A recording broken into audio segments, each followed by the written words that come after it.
ആരാണ് കുറുവ സംഘം പരിശോധിക്കാം. നമ്മൾ മുൻപ് കേട്ടിട്ടുള്ളതാണ് തിരുട്ട് ഗ്രാമം എന്നുള്ളത്. തമിഴ്നാട്ടിലെ തിരുട്ട് ഗ്രാമം, ആ തിരുട്ട് ഗ്രാമത്തിലെ അംഗങ്ങൾ തന്നെയാണ് ഇവരും എന്നുള്ളതാണ്. ഈ തിരുട്ട് ഗ്രാമം എവിടെയാണ് എന്ന് ചോദിച്ചാൽ തിരുച്ചിറപ്പള്ളിക്കടുത്ത് റാംജി നഗറിലാണ് തിരുട്ട് ഗ്രാമം ഉള്ളത്. പക്ഷേ ഇപ്പോൾ കുറുവ സംഘത്തിലുള്ളത് ഈ തിരുട്ട് ഗ്രാമത്തിൽ നിന്നുള്ളവർ മാത്രമല്ല, മറ്റ് ഗ്രാമങ്ങളിൽ നിന്നുള്ളവരും ഉണ്ട് എന്നുള്ളതാണ് അതിൻ്റെ ഏറ്റവും പ്രത്യേകത. ഇവരുടെ പ്രവർത്തന രീതി എങ്ങനെയാണ് എന്നുള്ളതാണ്.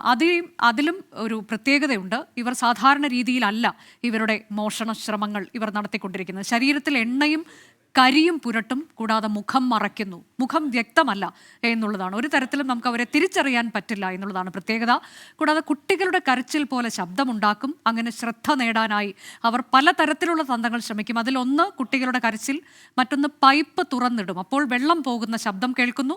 അങ്ങനെ വരുമ്പോൾ അത് വീട്ടിനകത്തുള്ളവർക്ക് ഒരു ഭീതി ഉണ്ടാകും. അവർ വെളിയിലേക്ക് ഇറങ്ങും, അല്ലെങ്കിൽ എന്താണ് എന്നറിയാൻ വേണ്ടി വെളിയിലേക്ക് ഇറങ്ങും. ഇതാണ് അവരുടെ ഒരു തന്ത്രം എന്നതാണ്. അങ്ങനെ വാതിൽ തുറക്കുമ്പോൾ അവർ ആക്രമിക്കുകയാണ് വീട്ടിലുള്ളവരെ. ആക്രമിക്കുക എന്ന് പറയുമ്പോൾ ഇവരുടെ കയ്യിൽ ആയുധമുണ്ട് എന്നുള്ളതാണ്. ആയുധം ഉപയോഗിച്ചുള്ള ആക്രമണം, അല്ലെങ്കിൽ ആയുധം കാട്ടി ഭീഷണിപ്പെടുത്തുക, ഇതൊക്കെ ഇവരുടെ തന്ത്രത്തിൻ്റെ ഭാഗമാണ്. ഇനി മോഷണം നടത്തുന്നത് എങ്ങനെയാണെന്ന് പരിശോധിക്കാം. പകൽ സമയം ഇവർ നിരീക്ഷണം നടത്തുകയാണ്. വീടുകൾ നോക്കി വയ്ക്കും. പ്രത്യേകിച്ച് ആളില്ലാത്ത വീടുകളിലൊക്കെ ഇവർ തങ്ങും. അവിടെ പറമ്പിലൊക്കെ തങ്ങി എവിടെയൊക്കെയാണ് ഇവർക്ക് മോഷ്ടിക്കാൻ പറ്റിയ ഇടമുള്ളത് എന്നതിൻ്റെ നിരീക്ഷണം നടത്തിക്കൊണ്ടിരിക്കും. പ്രധാനമായും ഇവർ തിരഞ്ഞെടുക്കുന്നത് വയോജനങ്ങൾ മാത്രമുള്ള വീടുകൾ, കൂടാതെ സ്ത്രീകൾ തനിച്ചുള്ള വീടുകൾ, ഇങ്ങനെയുള്ള ഇടങ്ങളൊക്കെയാണ് ഇവർ തിരഞ്ഞെടുക്കുന്നത്. ഇവരുടെ ഓപ്പറേഷൻ പ്രധാനമായും വീടുകളുടെ പിൻവാതിൽ തുറന്ന് ആണ് എന്നുള്ളതാണ്. അതായത് പിൻവാതിൽ കേന്ദ്രീകരിച്ച്, വീടിൻ്റെ പുറം ഭാഗം എവിടെയാണോ അവിടം കേന്ദ്രീകരിച്ചാണ് ഇവരുടെ ഓപ്പറേഷൻ തുടങ്ങുന്നത്. ഒരു ചെറിയ ആയുധം ഇവരുടെ പക്കലുണ്ട് എന്ന് പറഞ്ഞല്ലോ. ആ ആയുധം ഉപയോഗിച്ചുകൊണ്ട് കുറ്റി വളരെ പെട്ടെന്ന് തന്നെ ഇവരത് കുറ്റി തുറക്കാൻ ഇവർക്ക് കഴിയുന്നു എന്നുള്ളതാണ്. അങ്ങനെ വീട്ടിനകത്തേക്ക് കയറുന്നു എന്നതാണ് ഇവരുടെ തന്ത്രം. ഇനി കുറുവ സംഘത്തിൻ്റെ താവളമുണ്ട്. ആ താവളം എവിടെയാണ് എന്നത് പരിശോധിക്കാം. മോഷണ ശേഷം ഇവർ എങ്ങോട്ടേക്ക് പോകുന്നു? ഇവർ പോകുന്നത് അതിർത്തിയിലേക്കാണ്. കേരള തമിഴ്നാട് അതിർത്തി, കോയമ്പത്തൂർ, മധുര, തഞ്ചാവൂർ, ഈ പ്രദേശങ്ങളിലേക്കാണ് ഇവർ ഈ മോഷണത്തിന് ശേഷം പോകുന്നത് എന്നുള്ളതാണ്. നേരത്തെ പറഞ്ഞതുപോലെ ഇവരുടെ കയ്യിൽ ആയുധമുണ്ട്.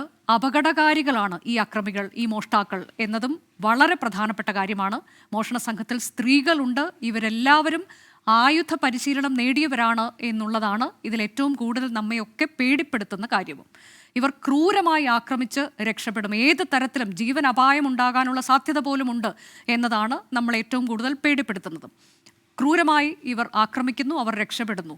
ഇനി മോഷണം നടത്തുന്നതിന് വേണ്ടി അവർ കൊല്ലാൻ പോലും മടിക്കില്ല എന്നുള്ളതും അതൊക്കെ വളരെ ഗൗരവത്തിൽ തന്നെ പോലീസ് എടുത്തിട്ടുണ്ട് എന്നതാണ്. പോലീസ് അവരെക്കുറിച്ചൊക്കെയുള്ള സൂചനകളുണ്ട്, ചിത്രങ്ങൾ പോലീസിന് ലഭിച്ചിട്ടുണ്ട്. അതുകൊണ്ട് ആ തരത്തിലേക്ക് വളരെ വിശദമായ വിദഗ്ധമായ സംഘത്തിൻ്റെ അന്വേഷണം തന്നെയാണ് നിലവിൽ ആലപ്പുഴയിൽ നടക്കുന്നത് എന്നതാണ്.